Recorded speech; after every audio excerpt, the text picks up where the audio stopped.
This week is better, trust me.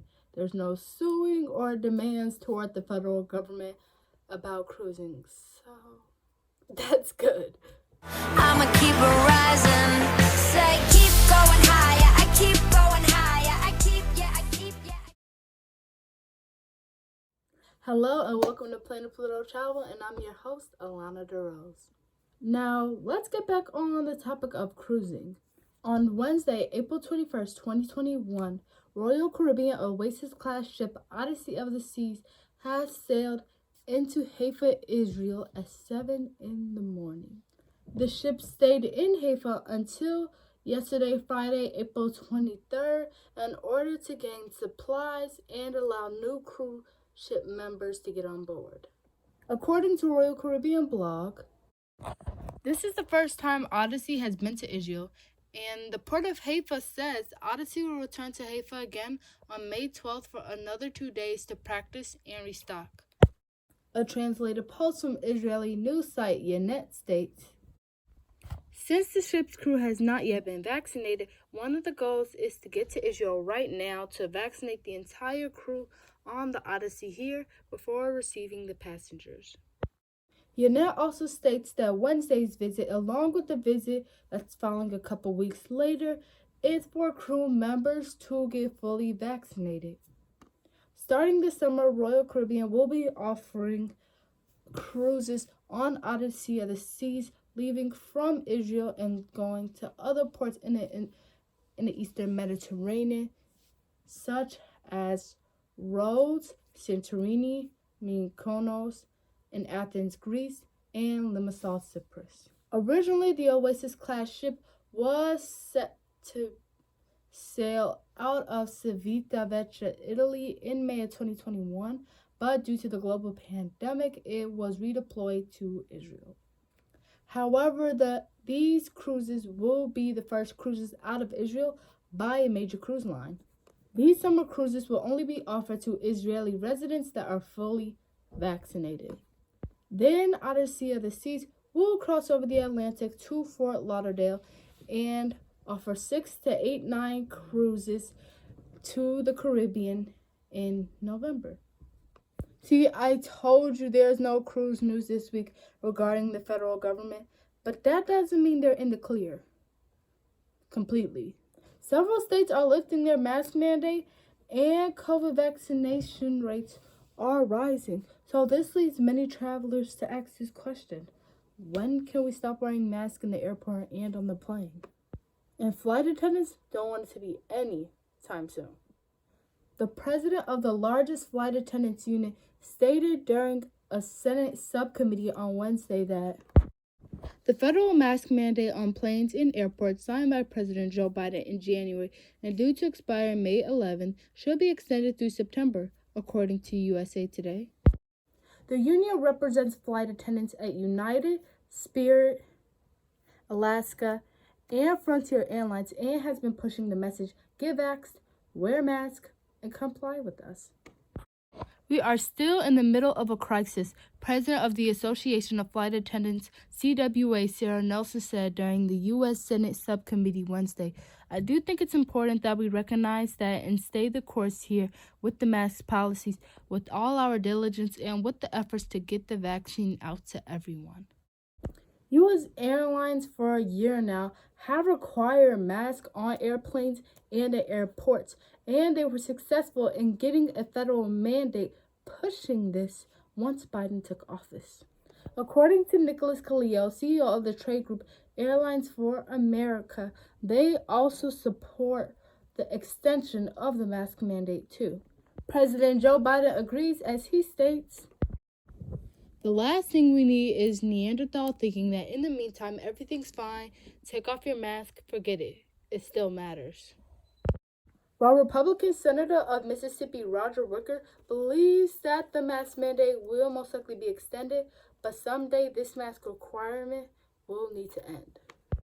Or are we just going to know it when we see it and just feel our way along until somebody finally says, this is totally pointless to do this any further? Wicker asked Dr. Leonard Marcus, director of the Aviation Public Health Initiative at the Harvard T.H. Chan School of Public Health. Marcus has published 2 airline-sponsored reports on travel safety during the pandemic with our other Harvard public health researchers, and states that coronavirus variants make it difficult to determine when masks will no longer be needed, according to USA Today. So right now, our recommendation from the science community is to continue wearing a mask. Marcus also states that there's growing evidence that fully vaccinated people who all gather outside are at lower risk of transmission, so there are options of not having to wear a mask in that particular setting. However, the lack of sufficient data on whether fully vaccinated people can get infected or spread the disease is what's really causing a pause and delay on creating an actual set date for when we can stop wearing masks. I think we probably both agree we'd like to take our mask off, but let's wait to do it until this crisis is in the rearview mirror, Marcus said in response to Wicker. Wicker then responded, well, we're going to wait to do it until the government changes the requirement. It does seem, though, sometime in the future, this thing needs to end. So we'll just have to wait and see. Will the government extend this mask mandate, or will we be able to go back to somewhat normal in airports? Either way, this will extremely affect this. California state officials announced that fully vaccinated out-of-state visitors are welcomed into theme parks. According to Disneyland News Today, a spokesperson for the California Department of Public Health has confirmed to In-Park magazine that fully vaccinated people from out of state are now permitted to participate in activities restricted to in-state visitors. However, even though CPDH does allow out-of-state visitors to visit theme parks, Disneyland and Universal Studios Hollywood still hasn't changed their policies. I heard from CPDH, they confirmed the addendum does include theme parks. I also heard back from Disneyland. Their policy remains unchanged as of right now, Scott Gustin tweeted. We're still waiting to see if Disneyland or Universal will change their policies, but for the in-state California residents, Universal is open to the public since April 16th, and Disneyland is still scheduled to open on April 30th, 2021. Well, this is so exciting. I'm so happy amusement park and theme parks are opening back up because it has been so long since I've been on a roller coaster, and I have been going through withdrawal for over a year now. But that streak will break tomorrow as we will be going to Six Flags Great America on opening weekend. So, yes. Now that is all I have for you today. If you would like to see more news, reviews, and blogs, of course you do. Then hit that red subscribe button, hit the notification bell so you'll be notified anytime I upload more content. Also, all 3 news stories will be down in the description box below. So if you would just like to read it instead, go ahead. You can. It's always there just in case you want to. Why not? Also, be on the lookout because we have another college season video, with it being University of Illinois coming up in Urbana-Champaign.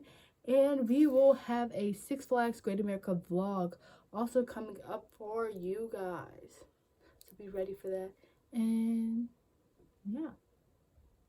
Also follow us on social media. That is also down in the description below. Everything that is important is down in the description below with the news articles, and our socials. So go ahead and follow us there. There you can, that's when you know content will drop. If you haven't hit that notification bell yet, which I don't know why you didn't, go hit the bell. Just hit the bell, you know what I mean? But there you can get sneak peeks of things, maybe even some behind the scene cuts. Who knows? And you can also just, get a first take on when we drop our videos. So, yeah. With all that being said, bye you guys and stay safe.